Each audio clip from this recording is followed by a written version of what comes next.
Menghadapi monumen ujian batu ajaib, tertulis 5 kata besar yang begitu menyakitkan. Pemuda itu berdiri tanpa ekspresi, bibirnya melengkung membentuk senyuman kecil yang mengejek dirinya sendiri. Dia dengan erat mengepalkan tinjunya dan karena kekuatan yang dia gunakan, kukunya yang sedikit tajam menusuk jauh ke dalam telapak tangannya, membawa sesaat kesakitan yang singkat. Xiaoyan Daoziri tahap ketiga, peringkat terendah. Di samping monumen pengujian batu ajaib, seorang pria paruh baya melihat hasil dari monumen dan mengumumkannya dengan suara acuh tak acuh. Segera setelah pria paruh baya selesai berbicara tanpa banyak kejutan, orang-orang di alun pun mulai membuat keributan hingga mereka pun mengejeknya. Seperti yang diharapkan, jenius ini sekali lagi mundur selangkah. Bagaimana mungkin seorang jenius terkenal di kota hutan jatuh menjadi seperti ini selama beberapa tahun terakhir? Siapa tahu mungkin dia melakukan itu yang tidak bisa dimaafkan dan menyebabkan para dewa marah. Ejekan dan tawa yang ditujukan kepada Xiaoyan datang dari segala arah dan bergema di telinga pemuda yang tidak bergerak, seolah menusuk jantungnya.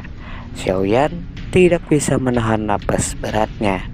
Pemuda itu mengangkat kepalanya untuk menampakkan wajah yang lembut dan tidak dewasa.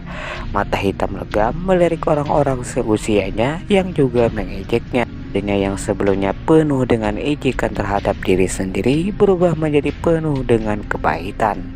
Tidak berselang lama, suara dari penguji terdengar lagi. Dan kali ini yang dipanggil adalah seorang gadis kecil manis yang dipanggil untuk naik ke pengujian batu ajaib. Dan gadis itu bernama Xiaomei. Mendengar suara penguji, seorang gadis remaja dengan cepat berlari dari kerumunan.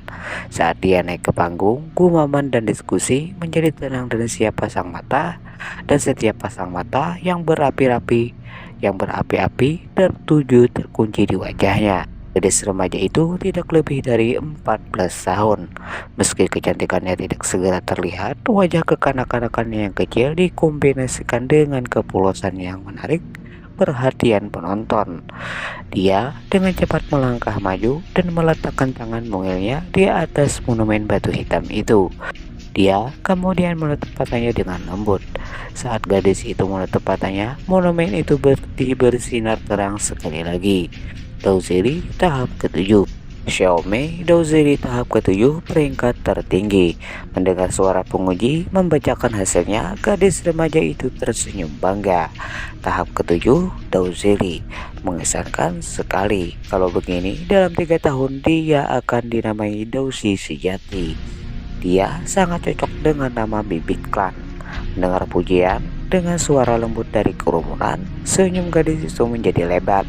Sombongan adalah godaan yang tidak bisa ditahan oleh begitu banyak gadis.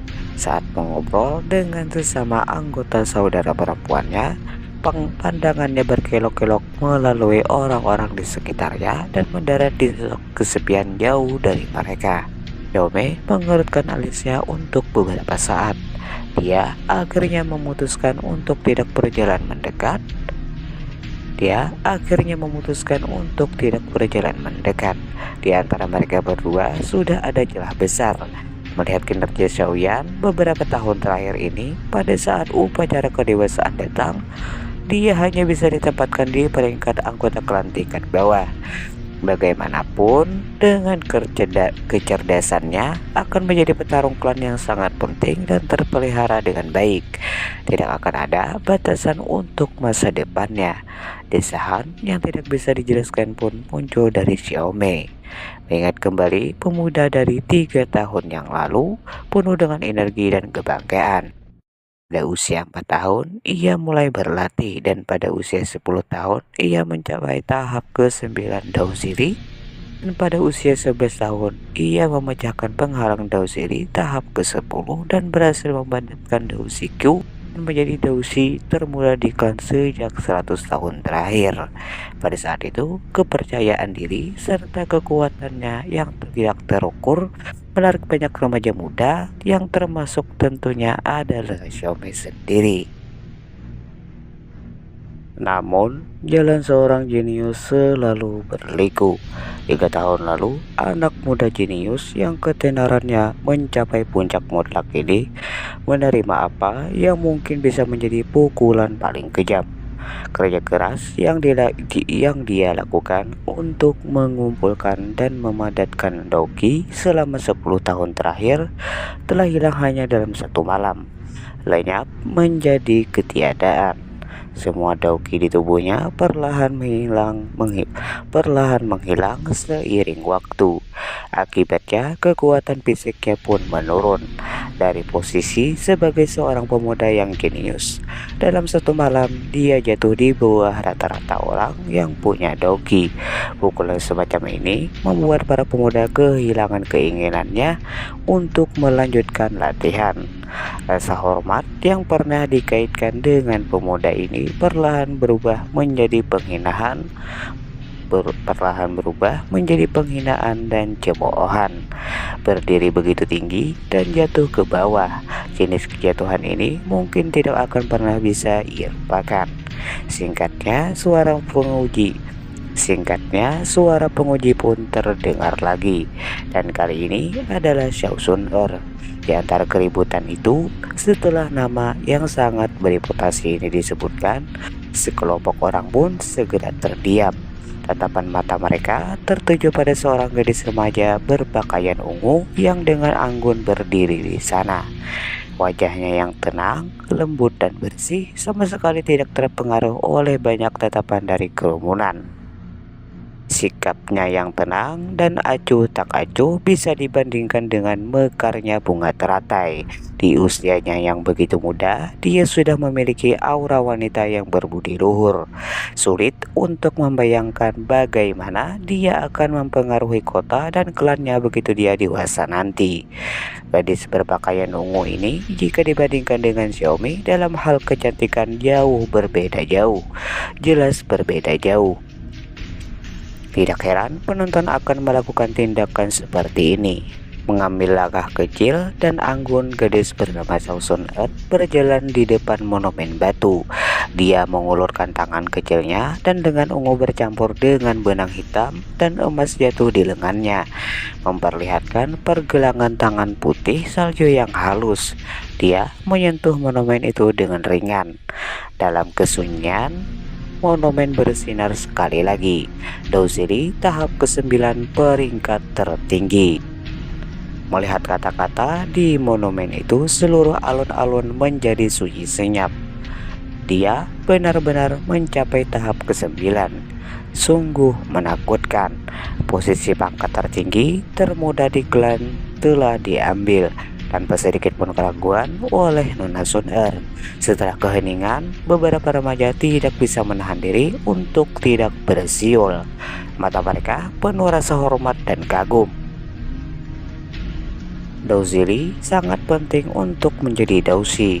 Dauzili dibagi menjadi 10 tahapan yang berbeda, dan ketika tubuh memperoleh 10 tahap Dauzili, tubuh dapat memadatkan Dauki dengan lebih baik dan menjadi Dausi yang dihormati. Di tengah kerumunan orang, Xiaomi menatap gadis berpakaian ungu itu di depan monumen dengan sedikit agak cemburu. Melihat hasil di monumen batu, penguji paruh baya yang biasanya acuh tak acuh pun tersenyum menghadapinya dan memberi selamat kepada Nona Sun Setengah tahun kemudian, kamu harus memadatkan Dauki. Jika Anda berhasil, Anda akan menjadi Dausi pada usia 14 tahun. Orang kedua yang melakukannya di klan Xiao tentu saja adalah orang kedua. Yang pertama adalah jenius yang jatuh, yaitu Xiaoyan. Gadis remaja itu menganggukkan kepalanya dengan ringan. Wajahnya yang tenang menunjukkan sedikit kebahagiaan karena pujiannya. Dia diam-diam berbalik dan di tengah perhatian kerumunan perlahan berjalan ke pemuda yang tertindas di belakang kelompok. Kakak Xiaoyan, Di sisi pemuda, gadis remaja itu berhenti. Dia menghadap Xiaoyan dan membungkuk dengan hormat. Wajahnya yang cantik dan lembut menunjukkan senyuman elegan yang akan membuat para gadis di sekitarnya cemburu. Xiaoyan menghadapi gadis yang bisa dianggap mutiara klan itu dan berkata dengan sedikit pahit, kualifikasi apa yang Xiaoyan miliki sehingga Sun Er memanggilnya seperti itu. Untuk waktu yang sangat singkat, Xiaoyan sudah merasakan sakit di hatinya. Meskipun begitu, Xiaoyan terus mempertahankan rasa hormatnya. Kakak Xiaoyan, kamu pernah berkata kepada Sun Er sebelumnya, untuk melakukan apapun, seseorang harus bisa melepaskannya terlebih dahulu. Seseorang hanya bisa benar-benar bebas ketika dia bisa mengambil dan melepaskannya dengan mudah. Sun Er berkata dengan lembut, wajahnya yang tersenyum penuh kehangatan. Benar-benar bebas, Xiaoyan hanya tahu bagaimana mengatakannya. Lihat ia sekarang, apakah ia terlihat seperti orang bebas? Dunia ini bukan milikku sejak awal. Xiaoyan menertawakan dirinya sendiri, berkata tanpa perasaan. Menghadapi suasana hati Xiaoyan yang muram, alis halus Sun Er sedikit berkerut.